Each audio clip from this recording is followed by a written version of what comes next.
Hello, my front-end friend. Wouldn't it be really cool to have a border radius that could turn itself off if an element touched the edge of the viewport or of its parent? Well, as you can see on the screen right now, this is totally possible. And not only is it possible, it's actually relatively easy to do. So let's dive in and explore how we can pull this off. So as you might expect, the very first thing we want to do is add a border radius to our element. But if we just do a fixed border radius like this, well, it doesn't really help us out. So we need to think about how can we make a border radius that can adjust according to the size that it is. And one of the ways that we can do that is by using a percentage. But as you might know, if you're using a percentage for a border radius, this can cause a bit of a weird behavior where you're getting these weird shapes if you don't have perfect squares.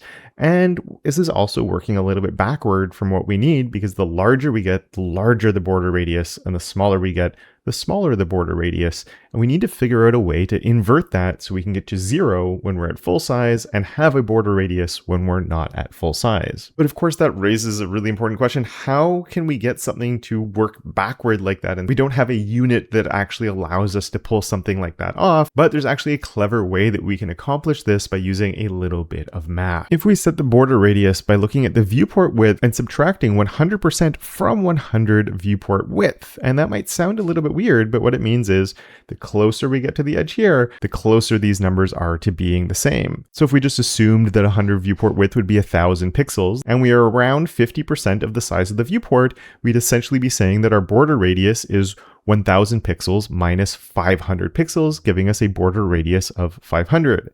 If I got larger, now my border radius is starting to shrink, because now it would be 1,000 pixels minus, say, 750 pixels, leaving us with a border radius of only 250. And then the closer we get to the edge, the closer we get to being 1,000 minus 1,000, so we have almost 0 for our border radius. Now, of course, this is looking pretty good, but it's left us with two problems. The first one is the smaller we get, the larger and larger and larger our border radius gets, and we probably don't want that to happen. And the second one is we want it to instantly switch from 0 to our desired border radius. So taking these two problems in order, the first thing we can do is use clamp to set some limits on the total size of our border radius. So now as we start to shrink, it will hit our 50 pixels and then never get smaller than that. And then we still get close to the 0 at the edge there. Now we're left with the second problem of how do we get rid of this little weird squishy zone that's right near the edge. And to accomplish that, we just need the middle value to either be 0 or really, really big. And we can make it really, really big by just putting an exponent in there.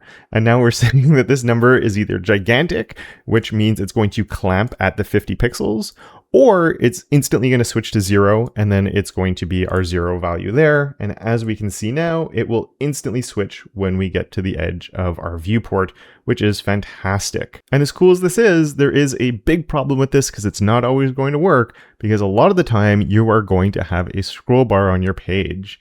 And if you have a scroll bar, the 100 VW doesn't take that into account, and it actually will make it so it won't ever detect that we're at 100 VW, because your elements will stop at the edge of the scroll bar. Of course, this requires a fixed scroll bar, but a lot of users have one. But there's luckily an easy solution to this now, thanks to some updates they're making in the browsers. Browser support for this isn't perfect, but scroll bar gutter stable will have it take into account the space where the scroll bar is on browsers and OSs where there is a fixed scroll bar. And this is all fine and dandy, but we do have one more problem we have to address, which is what happens if we're not trying to detect the sides of the viewport, but of another element instead. Well, as some of you might have guessed, there is a relatively easy solution to this, which is to have our parent be a container.